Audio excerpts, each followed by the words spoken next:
এটা প্রশ্ন আছে, উত্তরটা বলবো। আবার মাইক চতুর্দিকে দেওয়া আছে, লোক শুনলে আবার বলবে কি সব বলছে জলসায়।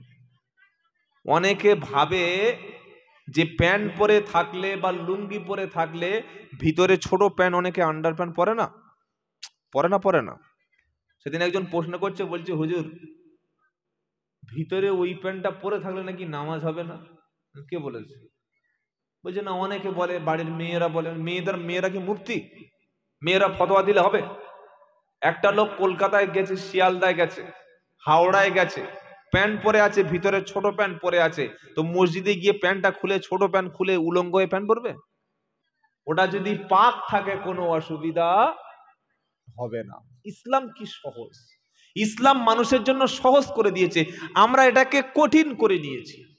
আম্মা জান আয়েশা সিদ্দিকা রাদিয়াল্লাহু তাআলা আনহা তাকে গিয়ে জিজ্ঞাসা করলেন, হে আমাদের মা, নবীর স্ত্রী আমাদের কে হয়?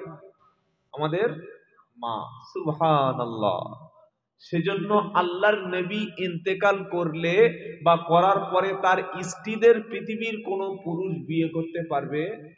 আপনি যদি মারা যান, আপনার স্ত্রীকে পৃথিবীতে যে কোনো পুরুষ বিয়ে করতে পারে।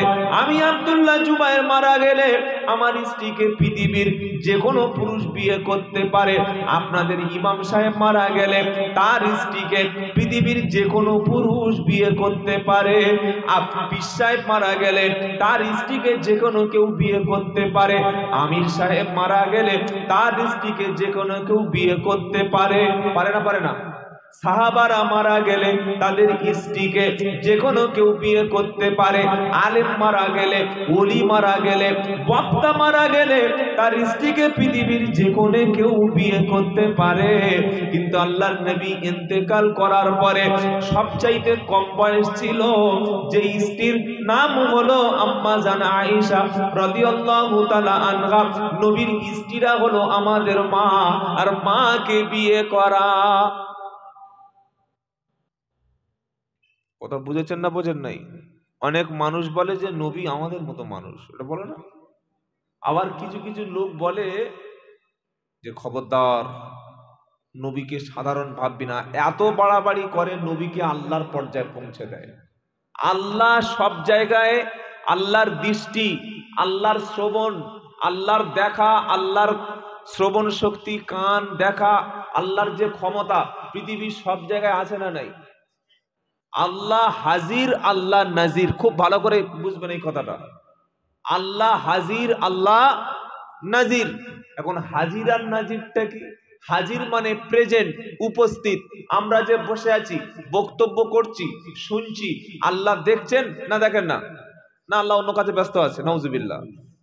আমরা সামনে দেখতে পাই, পিছনে দেখতে পাই না। সেজন্য গাড়িতে দেখবেন লুকিং গ্লাস থাকে, পিছন থেকে গাড়ি আসছে না, আছে না নেই? কিন্তু আল্লাহর কোনো সামনে নাই, আল্লাহর কোনো পিছন নাই। গোটা পৃথিবীটা একদম সব আল্লাহর কুদরতি চোখের সামনে। বলুন সুবহানাল্লাহ। দেয়ালের ওপারে কি হচ্ছে যতক্ষণ না সিসি ক্যামেরা লাগাবো সেটা বোঝা যাবে না। কিন্তু দেয়াল, আল্লাহর সামনে কোনো দেয়াল নাই, গোটা পৃথিবীটা আল্লাহর কাছে ওপেন। সুবহানাল্লাহ। আল্লাহ সবকিছুই দেখেন। আচ্ছা, মাটির তলায় কি আছে এটা আমরা বলতে পারবো? বিজ্ঞানীরা যতক্ষণ মাটির মধ্যে পাইপ না দেবে, মাটির মধ্যে বড় বড় ইঞ্জিন না দেবে, টেস্ট না করবে, ততক্ষণ তলায় পেট্রোল আছে কি, কেরোসিন আছে কি, ডিজেল আছে কি, কয়লা আছে কি, কি আছে এটা বোঝা যাবে না। অথচ আল্লাহ পাক, তার কাছে গোটা পৃথিবীর যেখানেই যত গভীর হোক সব কিছু আল্লাহর চোখের সামনে। বলুন সুবহানাল্লাহ। তিনি সামি, তিনি বাসির, সবকিছু দেখেন। ইন্নাহু লাতীফুন খাবীর, যিনি সূক্ষ্ম সূক্ষ্ম বিষয়েরও খবর রাখেন, তিনি হলেন আল্লাহ। এজন্য আল্লাহকে বলা হয় নাজির, সবকিছু দেখেন। দ্বিতীয় হচ্ছে হাজির। এখানে কে উপস্থিত আছেন? আল্লাহ। আছে না নাই? আছে। যেখানে পৃথিবীতে আপনি যেখানেই যাবেন সেখানে আল্লাহর উপস্থিতি আছে। অর্থাৎ আল্লাহ হলেন হাজির এবং নাজির। আল্লাহর যে গুণটা থাকে ওটা পৃথিবীতে আর কারোর মধ্যে থাকে না, সেটা কাউকে দেন না। কেউ যদি বলে যে আমার নবীও সব জায়গায় থাকে, নবীও সব কিছু দেখে, এটা ঈমান থাকবে বাবা? থাকবে না। আল্লাহ তার নবীকে যতটুকু দেখিয়েছেন, যতটুকু জায়গায় নিয়ে গেছেন, ততটুকুই তিনি জানেন। কথা বুঝতে পেরেছেন না পারেন নাই? পৃথিবীর কোনো মানুষ আল্লাহর সঙ্গে দিদারের জন্য সিদরাতুল মুনতাহায় যেতে পারবে না, কিন্তু আল্লাহ তার হাবিবকে নিয়ে গেছেন। বলুন সুবহানাল্লাহ। এটা কারোর পক্ষে সম্ভব নয়। সেজন্য আল্লাহর নবীকে আমাদের মতো মানুষ এই বেয়াদবি কথা বলাও ঠিক নয়। আবার যদি বলি যে না, নবী অনেক এমন মানে আল্লাহর কাছাকাছি পৌঁছে দেয়, আল্লাহর সমকক্ষ, এটাও বলা যাবে না। তাহলে কি শোনাচ্ছিলাম? আল্লাহর নবী সাল্লাল্লাহু আলাইহি ওয়াসাল্লাম তিনি আমাদের আদর্শ। আল্লাহ পাক শোনাচ্ছে, শোনো, কয়েকজন সাহাবা আল্লাহর নবীর স্ত্রী আম্মা জান আয়েশা সিদ্দিকার কাছে গিয়ে জানতে গেছেন নবীর চরিত্রটা বলো। আম্মা জান আয়েশা সিদ্দিকা রাদিয়াল্লাহু তাআলা আনহা তিনি বললেন, তোমরা কি কোরআন শরীফ পড়ো নাই? তারা বললে, হ্যাঁ আমরা কোরআন শরীফ পড়েছি। আম্মা জান আয়েশা সিদ্দিকা বললেন, যদি তোমরা কোরআন পড়ে থাকো তবে আমার কাছে কেন নবীর জীবনী জানতে এসেছো? 30 পারা কোরআনটা হলো আল্লাহর নবীর জীবনী। বললো যে 30 পারা কোরআন জীবনী, কি বলছেন আপনি? তো কি প্রশ্ন কোরআনের কাছে করবেন? যে প্রশ্ন নবীর কাছে করবেন, নবীর প্রশ্ন করেছে উম্মত, নবীকে প্রশ্ন করেছে উম্মত। আল্লাহ বলছে, নবী তুমি আটকে গেছো, তুমি বেঁধে গেছো, তোমাকে প্রশ্ন করে তারা বিপদে ফেলতে চায়, আমি আল্লাহ উত্তর রেডি করে রেখেছি। সুবহানাল্লাহ। উত্তরটা ছিল কোথায়? বাল হুয়া কুরআনুম মাজিদ ফি লাউহিম মাহফুজ। লাউহে মাহফুজে সুরক্ষিত প্লেটে, সুরক্ষিত জায়গায় গোটা কোরআনটাকে আল্লাহ যেখানে লিপিবদ্ধ করে রেখেছেন, একদিন দুদিন তিন দিন না, 23টা বছর ধরে। 40 বছর বয়সে নবী নবুয়ত পেলেন, 63 বছর বয়সে নবী ইন্তেকাল করলেন। এই 23টি বছর ধরে যত প্রশ্ন নবীর কাছে হয়েছে, যত সমস্যার সম্মুখীন হয়েছে, যেখানে নবী পেতে গেছে, যেখানে নবী থেমে গেছে, যেখানে নবী বাধার সম্মুখীন হয়েছে, ওই জায়গায় আল্লাহ নবীর উপরে জিব্রাইল দিয়ে একটি নয়, দুটি নয়, 6666টি আয়াত আল্লাহ পাঠিয়েছে। এই যে কোরআন আমরা দেখছি, এটা একদিনে আসেনি ভাই, পুরো 23 বছর সময় লেগেছে।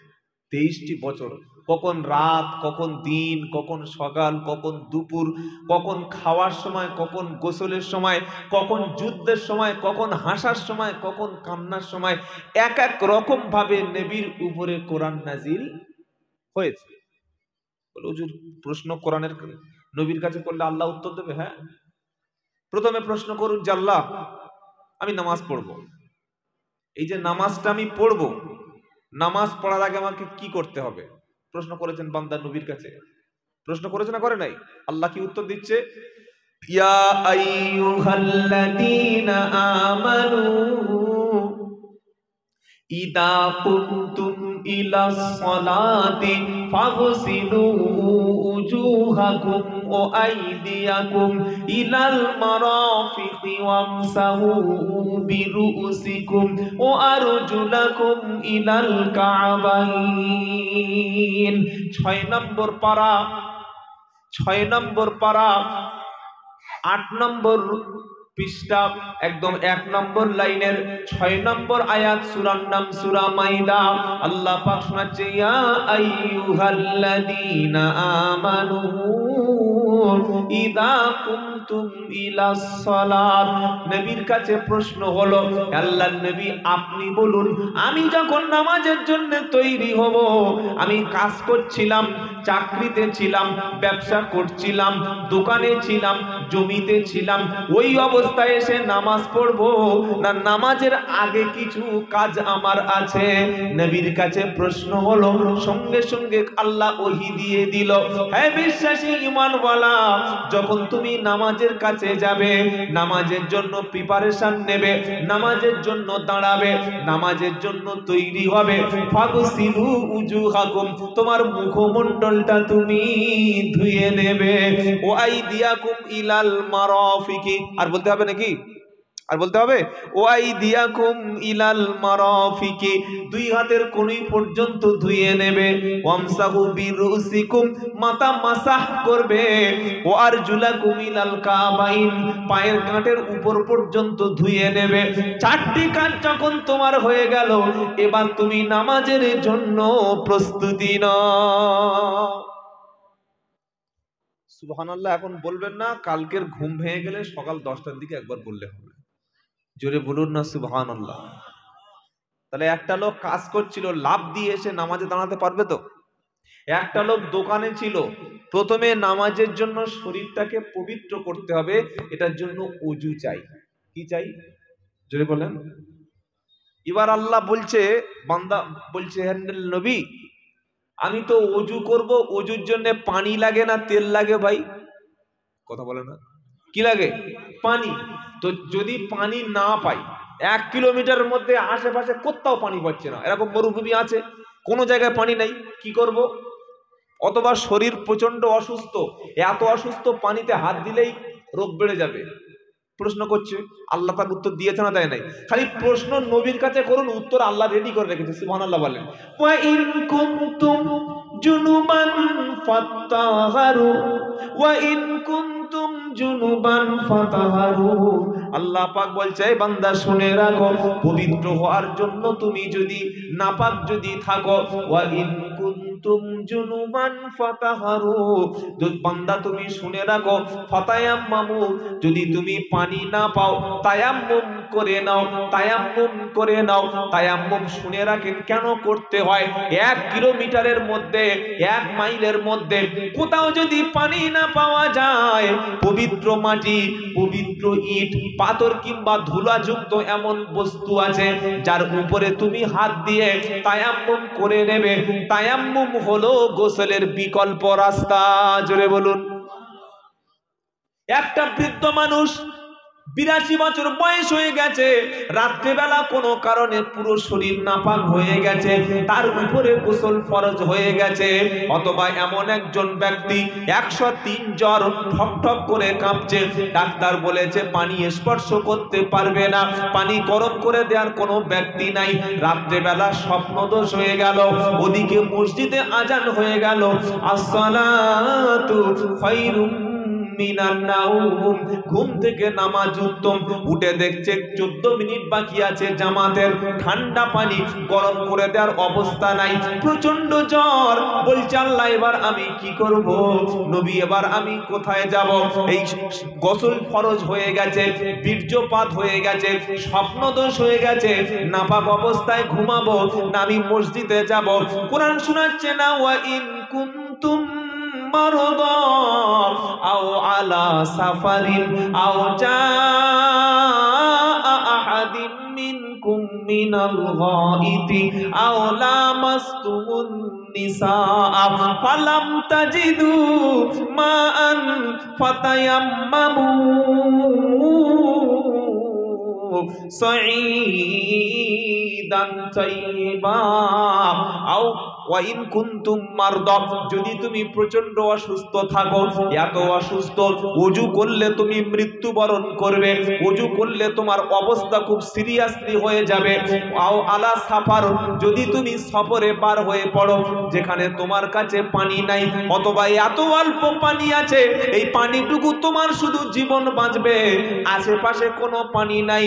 আল্লাহ পাক শোনাচ্ছে, আও জা আহাদুম মিনকুম মিনাল গায়িতি আও লামাসতুমুন নিসা, বাথরুম থেকে এসেছো, স্ত্রীর সঙ্গে শারীরিক সম্পর্ক করেছো, পানি যদি না খুঁজে পাও, কোরআন শোনাচ্ছে তাহলে তায়াম্মুম করো সাইদান তাইয়িবা, পবিত্র মাটি দ্বারা, পবিত্র বস্তু দ্বারা তায়াম্মুম করো। তায়াম্মুমের ফরজ হচ্ছে তিনটি।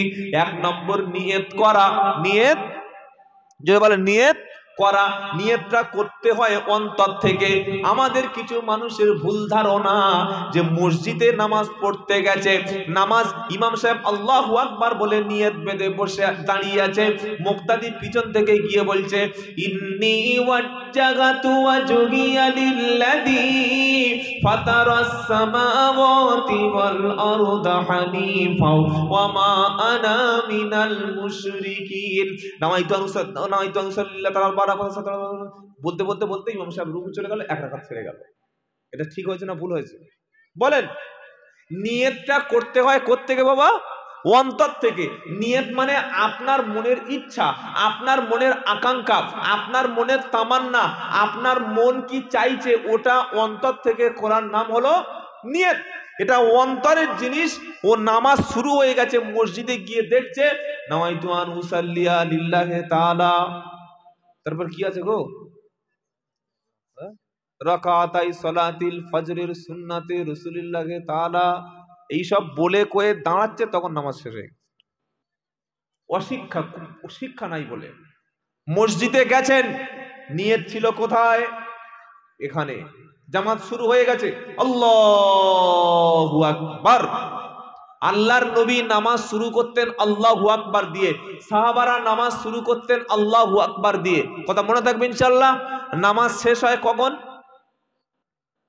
সালাম ফিরিয়ে দোয়া করে দিয়ে ইমাম সাহেবের হাতে মুসাফা করে 10 টাকা দিয়ে জুতো পায়ে দিয়ে মসজিদ থেকে বার হয়ে আসলে তবে নামাজ শুরু হয়, তাই তো নাকি? আসসালামু আলাইকুম ওয়া রাহমাতুল্লাহ, আসসালামু আলাইকুম ওয়া রাহমাতুল্লাহ, বাস নামাজ কমপ্লিট। নামাজ কমপ্লিট। এবার তসবিহ আছে, জিকির আছে, দরুদ আছে, কোরআন তেলাওয়াত আছে, দোয়া আছে, মোনাজাত আছে, যা কিছু করুন, কিন্তু নামাজ শেষ হচ্ছে কোন শব্দ দিয়ে বলেন? আসসালামু আলাইকুম ওয়া রাহমাতুল্লাহ, আসসালামু আলাইকুম ওয়া রাহমাতুল্লাহ। একটা লোক প্রচন্ড ব্যস্ত আছে, ট্রেন ধরতে যাবে, সালাম দিয়ে নামাজ শেষ করলো, তার নামাজ কমপ্লিট হয়ে গেল। কথা মনে থাকবে ইনশাআল্লাহ। নামাজ শুরু হয় আল্লাহু আকবার দিয়ে, নামাজ শেষ হচ্ছে সালাম ফিরানো দিয়ে। হে মুসলমানেরা, আল্লাহ পাক শোনাচ্ছে, বান্দা তুমি যদি পানি না পাও, প্রথমে তুমি নিয়ত করো। নিয়ত হবে অন্তর দিয়ে, নিয়ত হবে মন দিয়ে। আপনি মনে মনে বলছেন রব্বানা পানি কোথাও খুঁজে পেলাম না, শরীরটা প্রচন্ড অসুস্থ, যদি পানিতে হাত দিই রোগটা আমার বেড়ে যেতে পারে, অথবা আমি পানি পাওয়ার মতো যোগ্য ব্যক্তি নই রব্বানা, আমি নামাজ পড়ার জন্য, পবিত্র হওয়ার জন্য তায়াম্মুম করছি। এটা অন্তর থেকে ভেবে নিলেন। 2 নম্বর তায়াম্মুমের ফরজ হলো দুটি হাত আপনি পাথর কিংবা মাটিতে, ইটের উপরে এমন জায়গায় হাত স্পর্শ করলেন যেটা পাক, যেটা ধুলো আছে, হাতটা সেখানে দিয়ে মুখে ভালো করে বুলিয়ে নিলেন 2 বার। 3 নম্বর হাতটা সেখানে দিয়ে ঝেড়ে ফেলে দিয়ে বাম হাত ডান হাতে 3 বার, ডান হাত বাম হাতে 3 বার। এই 3টি পদ্ধতি অবলম্বন করেছে যে ফরজ গোসলের পরিমাণ পবিত্র হয়ে গেছে সে। যুবক ছেলে শ্বশুর বাড়ি গেছে নতুন বিয়ে করে, শালি বলছে চলো তোমার থেকে নিয়ে ঘুরে, 4 ঘাট থেকে ঘুরে আসি। 4 ঘাট জানেন তো কাছাকাছি? হ্যাঁ। শালি যদি পিছনে ওঠে তখন দুলা ভাইয়ের গায়ার জ্ঞান থাকে? সাইকেল যদি হয় চেন ছিঁড়ে ফেলবে, কি বলছেন? আর বাইক যদি হয় একদম 90 থেকে তুলে দেবে। এবার দেখ বাইক কাকে বলে। আর এখনকার ছেলেরা যেভাবে চুল কাটছে, যা বাইক চালাচ্ছে, রাস্তায় যখন একটা কুকুর আরেকটা কুকুরকে পিছন থেকে ধাওয়া করে, দাবড় দেয়, দৌড়ায়, দেখেছেন? দেখেন নাই? মানে একটা বড় কুকুর আর একটা ছোট কুকুর, ছোট কুকুর ভুল করে ওই 62 নম্বর ওয়ার্ড থেকে 63 নম্বর ওয়ার্ডে চলে এসেছে, ওর পাড়াটা ছেড়ে মোল্লা পাড়া থেকে লস্কর পাড়া এসছে, এসে দেখছে সব ওর দুশ্মন।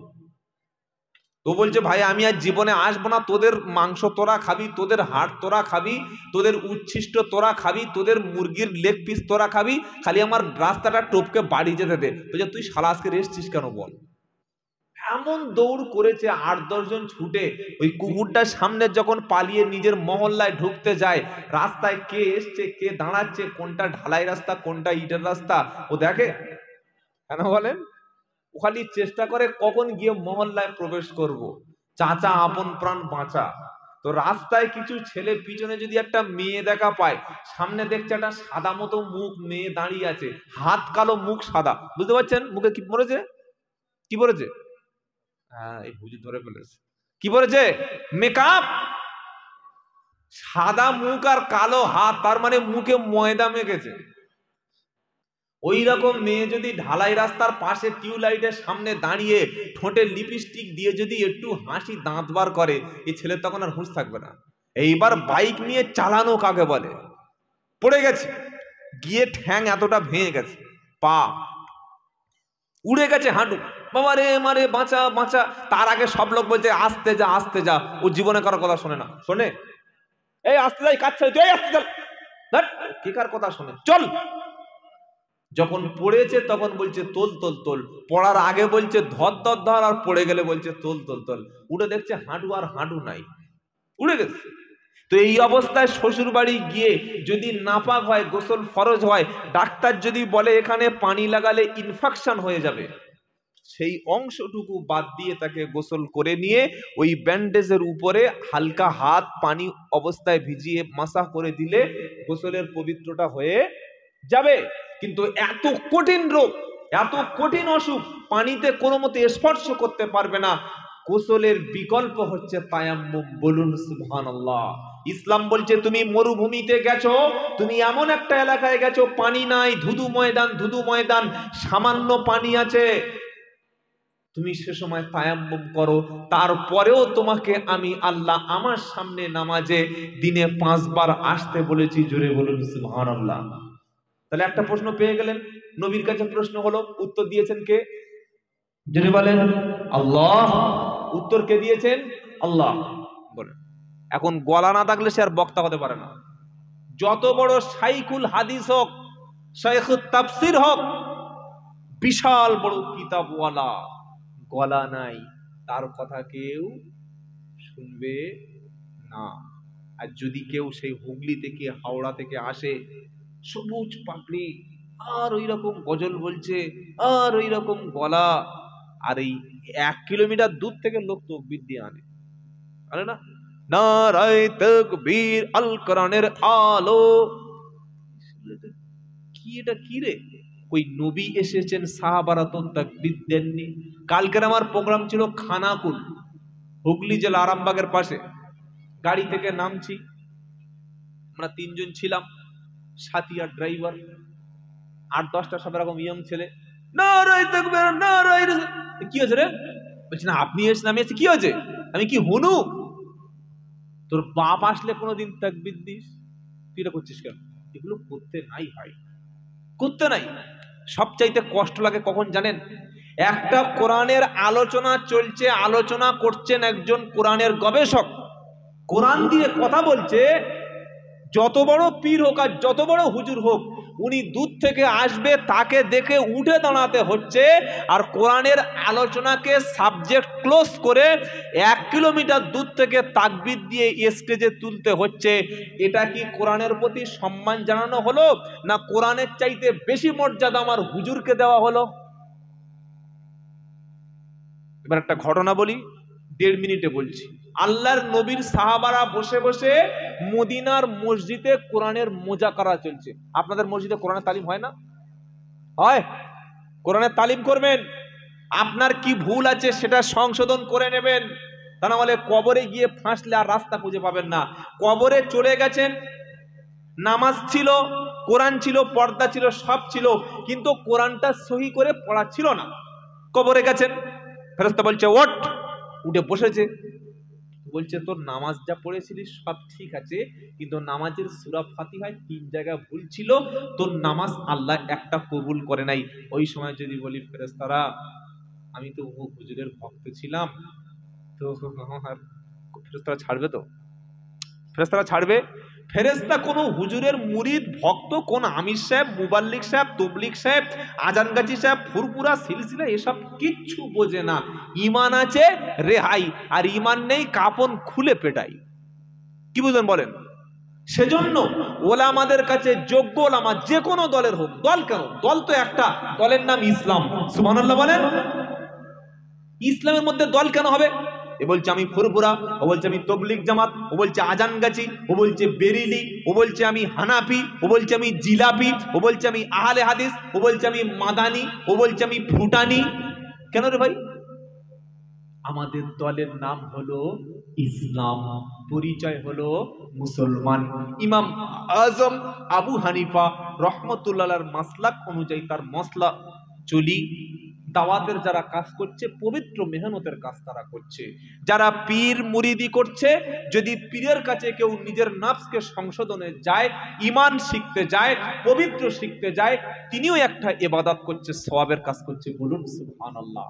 সব সময় 8 জন 10 জন 12 জন আলেমের সঙ্গে মহব্বত রাখবেন। খালি একটা পীর ধরে রেখেছে কেন? আর অন্যান্য হাক্কানি পীরদের কাছে যেতে পারে না? কোন পীর সাহেব যদি বলে, কোন আলেম যদি বলে, কোন বক্তা যদি বলে শুধু আমার বাড়িতে আসবি, আমার কথা শুনবি, আর কারোর কথা শুনবি না, আমি একমাত্র খাঁটি, আমি একমাত্র নির্ভেজাল, বাদবাকি সব গোমরাহি, বাদবাকি সব জাহান্নামী, নিশ্চয়ই তিনি কিছু একটা না কিছু ভুল বলছেন। এসব কথা শুনবেন না। তবলিগ, ফুরফুরা, আজানগাছি কিচ্ছু দেখার দরকার নাই।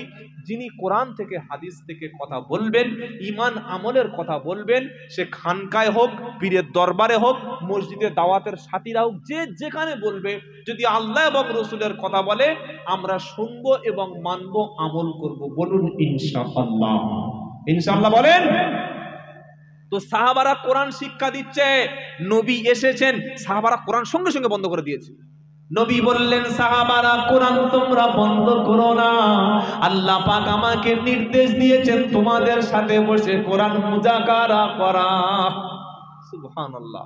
খায়রুকুম মান তাআল্লামাল কুরআনা ওয়া আল্লামাহু। নবী বললেন তোমাদের মধ্যে সবচাইতে ভালো হলো তারা নিজে কোরআন শেখে যারা, অপরকে কোরআন শিক্ষা দেয় যারা। এ মুসলমানেরা, আজ মুসলমানের ঘরগুলো কবরস্থান হয়ে গেছে। বাঁচতে যদি চাও, রাসূলের সাথে জান্নাতি যদি হতে চাও, রাসূল সেদিন কিয়ামতের দিন সুপারিশ করবে। ফজরের নামাজের পরে ইয়াসিন নিয়ে পড়তে বসে যাও, স্ত্রীকে বলে দাও স্ত্রী যেন এশার নামাজ পড়ে সূরা ওয়াকিয়া তেলাওয়াত করে, কারণ যে বাড়িতে সূরা ওয়াকিয়া তেলাওয়াত হবে ওই বাড়িতে আল্লাহর রহমত, বরকতের চাবিটা খুলে যাবে। জোরে বলো সুবহানাল্লাহ। রাতে ঘুমানোর সময় সূরা মুলক তেলাওয়াত করো, 29 পারার প্রথম সূরা তাবারাকাল্লাযী বিআদিহিল মুলকু ওয়া হুয়া আলা কুল্লি শাইইন কাদির আল্লাযী খালাকাল মাউতা ওয়াল হায়াতা লিয়াবলুয়াকুম আইয়ুকুম আহসানু আমালা ওয়া হুয়াল আজিজুল গফুর। 30টি আয়াত আছে এই সূরা মুলকে। নবীজি বললেন যে ব্যক্তি সূরা মুলক রাত্রে বেলা তেলাওয়াত করবে, আপনি কবরে যাওয়ার পরে কবরে যদি আপনার আযাব হয়, যতক্ষণ আযাব থেকে আপনাকে না রেহাই দিচ্ছে ততক্ষণ পর্যন্ত সূরা মুলক ফেরেশতাদের সঙ্গে ঝামেলা করে, তর্ক করে আপনার পক্ষে সুপারিশ করবে।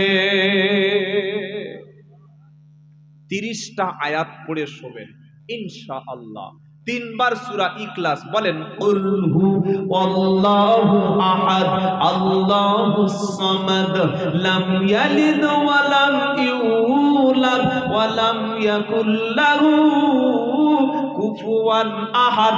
এই সূরাটি একবার পড়লে 10 পারার নেকি পাওয়া যায়। কোন বান্দা যদি সূরা ইখলাস কুল হু আল্লাহু আহাদ আল্লাহুস সামাদ লাম ইয়ালিদ ওয়া লাম ইউলাদ ওয়া লাম ইয়াকুল লাহু কুফুয়ান আহাদ এটা 3 বার তেলাওয়াত করে, আল্লাহ তাআলা সাথে সাথে কোরআন শরীফের এক খতম সওয়াব আল্লাহ লিখে দেবে। আরেকটা আমল বলি, ফজরের নামাজের পরে, জোহরের নামাজের পরে, আসর, মাগরিব, ইশা 5 বার ফরজ নামাজের পরে সালাম ফিরানোর পরে সুবহানাল্লাহ 33 বার, আলহামদুলিল্লাহ 33 বার, আল্লাহু আকবার 34 বার। এই 100 তাসবিহ যারা পড়বে, আল্লাহর নবী বলে তারা যদি সমুদ্রের ফেনা পরিমাণ গুনাহ করে থাকে, প্রত্যেক ফরজ নামাজের পরে 100 বার এই রকম তাসবিহ যারা পড়বে, সুবহানাল্লাহ 33 বার, আলহামদুলিল্লাহ 33 বার, আল্লাহু আকবার 34 বার, এই 100 তাসবিহ পড়লে সমুদ্রের ফেনা পরিমাণ গুনাহ আল্লাহ তাআলা maaf করে দেবেন। মাগরিবের নামাজের পরে সূরা ফালাক একবার, সূরা নাস একবার, সূরা ফালাক একবার, সূরা নাস একবার পড়ে 2 হাতে ফু দিয়ে গোটা শরীরে মেসেজ করে নেবেন। সকাল পর্যন্ত দুষ্টু জিন, দুষ্টু খবিস, দুষ্টু শয়তান কেউ আপনাকে জাদু টোনা করতে পারবে না। আবার ফজরের নামাজের পরে সূরা ফালাক 3 বার, সূরা নাস 3 বার এটা পড়ে গোটা শরীরে ফু দিয়ে নেবেন। সন্ধ্যা পর্যন্ত শাশুড়ি হোক আর বৌমা হোক, শত্রু হোক আর যেই হোক, জাদু টোনা জিন খবিস বদমাইশি কেউ কোনো ক্ষতি করতে। কটা তাবিজ দিয়েছি খালি হিসাব করে নেন। আমি মনে করলে যাওয়ার সময় জেরক্স করে তাবিজ বিক্রি করতে পারতাম না।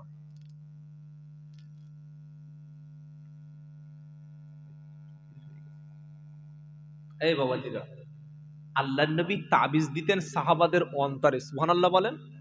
তাবিজ ভরে দিতেন সাহাবাদের অন্তরে, আর আমরা দাও 501 টাকা, তা আবার হাতে লিখছে না, মেশিনে জেরক্স।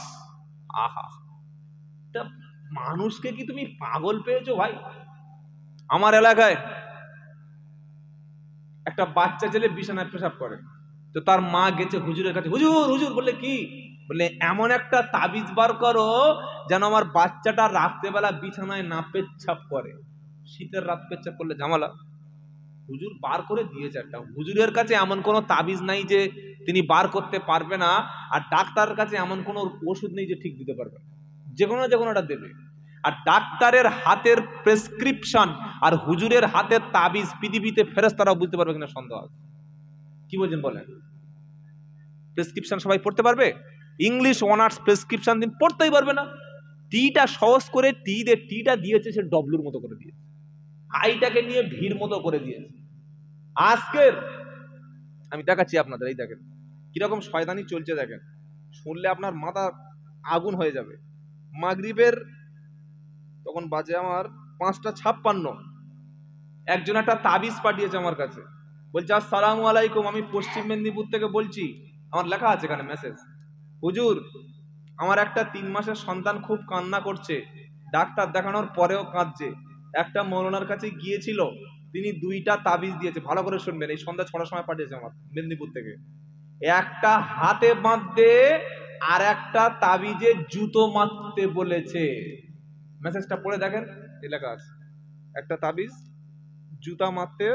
হুজুর তাবিজ পরাই না, জুতাও মারি না, হুজুর কি করব? জুতা মারতে যে তাবিজ দিয়েছে সেইটার ছবি এই দেখেন। এখানে ওলামারা বসে আছে, এখানে বা সিন নুন আছে, আর উপরে সব ওদের বললাম না তাবিজের লেখা, ডাক্তার প্রেসক্রিপশন।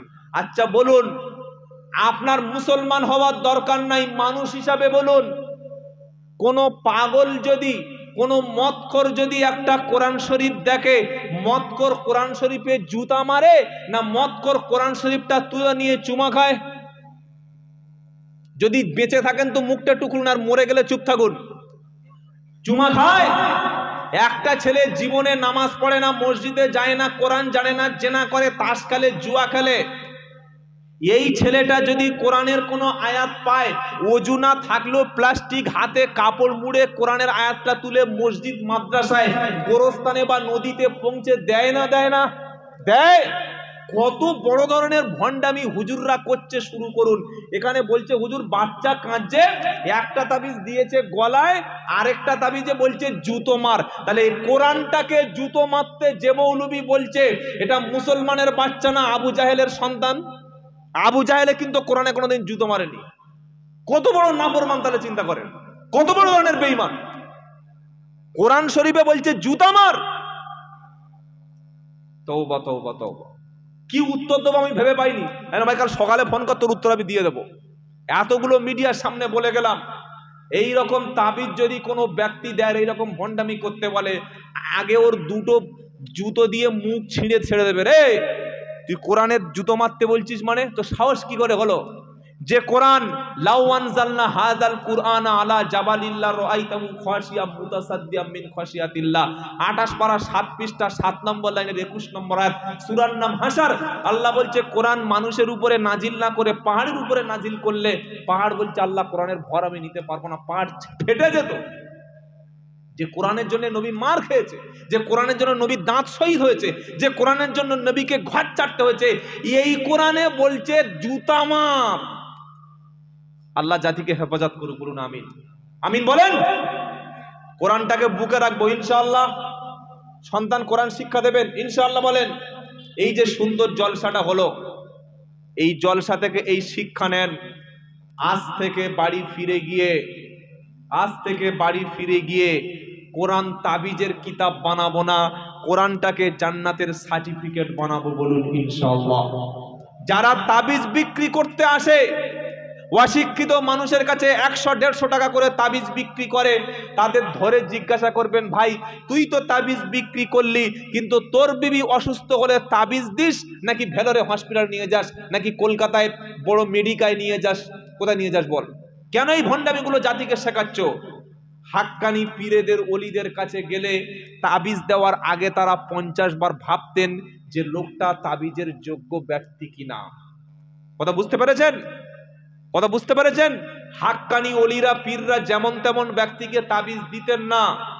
দাদা হুজুর, মেজো হুজুর, ছোট হুজুরের কাছে, বসিরহাট হুজুরের কাছে গেলে যাকে তাকে তাবিজ দিতেন না, দেখতেন যে তাবিজের যোগ্য ব্যক্তি কিনা।